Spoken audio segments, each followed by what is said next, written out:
எனக்கு பக்கத்துல ஜஸ்ட் 1 அடி தூரம் கூட கிடையாது. அவ்ளோ பக்கத்துல தான் வந்து பார்த்தீங்கன்னா, தல நடந்து போய்க்கிட்டு வந்துகிட்டு இருக்காரு. ஆனா, என்னாலயும் சரி, என் கூட இருந்தவங்கனாலயும் சரி, யாராலயும் சரி, தலைகிட்ட போயிட்டு இன்னைக்கு ஒரு ஃபோட்டோ எடுக்கணும், இல்ல பேசணும் அப்படின்ற ஒரு அப்ரோச் பண்ண முடியல.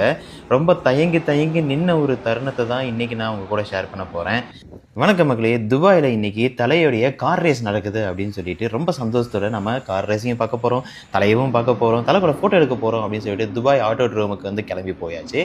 அங்க போயிட்டு நம்ம டிக்கெட் எல்லாமே ஆல்ரெடி புக் பண்ணிட்டு போய், அங்க நம்ம ஃபர்ஸ்ட் எக்ஸ்பீரியன்ஸ் இந்த கார பார்க்குறது. இன்னொரு ஃபர்ஸ்ட் எக்ஸ்பீரியன்ஸ் தல கூட நம்ம வந்து ஃபோட்டோ எடுக்க போறோம், தலைய பார்க்க போறோம் அப்படின்ற ஒரு சந்தோஷத்திலேயே நாங்க வந்து உள்ள போனோம். உள்ள போயிட்டு நம்ம ஃபர்ஸ்ட் அந்த கார் அந்த ரேஸ் நடக்கிற இடத்த பார்க்கும்போதே ஒரு புல்லரிக்கிற ஒரு மொமெண்ட் தான். அண்ட் அங்கே நம்மளுடைய இந்தியா கொடியை பார்க்கும்போது இன்னும் சூப்பரான ஒரு மொமெண்ட்டு. நம்ம கார் ரேஸு எல்லாமே ஓடிட்டு இருந்துச்சு. நாமளும் வந்து கொஞ்சம் ஃபோட்டோஸு அப்புறம் வீடியோஸு எல்லாமே கார் ஓட்டுறது அதெல்லாமே எடுத்துட்டு அங்கேருந்து நம்ம தலையை தேடி ஒரு பயணத்துக்கு வந்து தொடங்கணும். அப்படி போய்கிட்டு இருக்கும்போது தான் வந்து பார்த்தீங்க அப்படின்னா ஒரு அன்ஃபார்ச்சுனேட் மொமெண்ட் அப்படின்னு சொல்கிற மாதிரி தலை அவங்க டீம் ஓட்டிகிட்டு இருந்த அந்த கார் சடனாக வந்து பார்த்தீங்க அப்படின்னா அந்த இன்ஜின் வந்து தீப்பிடிச்சு. Will be eligible to race in that, looking at trying to get involved in that. பாவங்க நம்ம தலை ரொம்ப மனசுடைஞ்சு போயிட்டு அவருக்கு கொடுத்த அந்த சேஞ்சிங் ரூமில் போயிட்டு ட்ரெஸ் சேஞ்ச் பண்ணிட்டு வந்துட்டார்.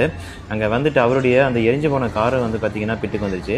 அந்த காரை ஃபுல்லாமே வந்து பார்த்திங்கன்னா கம்ப்ளீட்டாக அனலைஸ் பண்ணணும், அது ஏன் இன்ஜின் வந்து தீப்பிடிச்சது அப்படின்ற ஒரு அனாலிசிஸ் எல்லாமே போய்கிட்டு இருந்துச்சு உள்ளார. அதனால் எங்களால் யாராலையுமே வந்து பார்த்திங்கன்னா ஒரு சிரிச்ச முகத்தோட அவர் வந்து அப்ரோச் பண்ண முடியல. அவர் நடந்து போனால் நமக்கும் வந்து பார்த்திங்கன்னா சோகமாக இருந்துச்சு. அவருடைய ஃபேஸை பார்க்கும்போது அவ்வளோ கஷ்டமான ஒரு மொமெண்ட்டாக வந்து பார்த்திங்கன்னா இருந்துச்சு. அவர் கஷ்டப்பட்டால் நம்மளும் கஷ்டப்படுவோம் அப்படின்றது வந்து பார்த்திங்கன்னா இன்றைக்கி நேரில் அவர் கூட இருக்கும்போது தான் எனக்கு வந்து பார்த்தீங்கன்னா ரியலைஸ் ஆச்சு. அண்ட் நம்ம தலை எப்பயுமே ஜென்டில்மேன் இல்லைங்களா, அவரை பார்க்க வந்த ஃபேன்ஸ் யாருமே வந்து பார்த்தீங்கன்னா டிஸப்பாயிண்ட் ஆகிடக்கூடாது, எல்லாத்தையுமே கூட்டிகிட்டு போயிட்டு க்யூவில் நிற்க வச்சு பார்த்தீங்கன்னா எல்லாருக்குமே ஃபோட்டோ எடுத்து கொடுத்து அனுப்பி விட்டாங்க. இதுதாங்க நம்ம தலையோடைய ஒரு பிஹேவியர். ஜென்டில்மேன் அப்படின்றது வந்து பார்த்தீங்க அப்படின்னா தலையை நம்ம படத்தில் மட்டும் பார்க்குறதில்ல, நேரில் வந்து பார்த்தது. நான் இன்றைக்கி நான் நேரில் பார்த்து ரொம்ப ரொம்ப மனசார வந்து பார்த்திங்கன்னா சந்தோஷமாக வந்து பார்த்திங்கன்னா அதை உணர்ந்தேன். அந்த ஒரு மொமெண்ட் இன்னைக்கு அவர் ஏன் தோள் மேலே கை போட்டார். நான் வந்து பார்த்தீங்க அப்படின்னா பயந்துக்கிட்டு, அதாவது அவருக்கு இந்த மாதிரி ஒரு சுச்சுவேஷன் நடந்துருச்சு அப்படின்ற ஒரு கில்ட் மாதிரி எனக்கு ஒரு ஃபீல் ஆச்சு ஆக்சுவலாக. ஏன்னா அவ்வளோ பெரிய ரேஸு, இந்த ரேஸில் வந்து பார்த்திங்கன்னா அவருடைய கார் வந்து தீப்பிடிச்சிச்சு அப்படின்றத.